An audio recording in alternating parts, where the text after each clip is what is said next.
जी एक नज़र आखिरी के फेसबुक की टेक्नोलॉजी देखना कि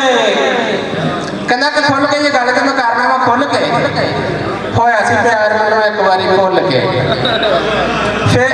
खुल के ये गल तो मैं करना वा खुल के होया सी प्यार मैनू एक बारी भुल के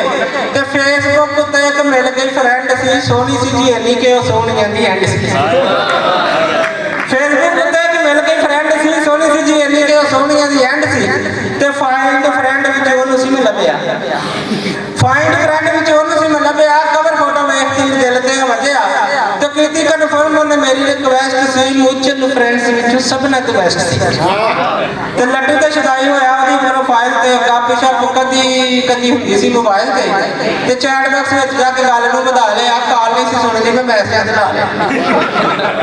चैट बॉक्स विच जाके गल नूं वधा लिया कॉल नहीं सी सुनदी मैं मैसेज ला लिया ते हर वेले करदे सरस रज के रातां नूं रजाइयां विच सिर नूं कज के ते कहंदी सी ओ जान ते मैं जानी ओनूं कहंदा सा ऑनलाइन ओहदे ख्यालां विच रहिंदा सा कहंदी सी ओ जान ते मैं जानी ओनूं कहंदा सा ऑनलाइन ओहदे ख्यालां विच रहिंदा सा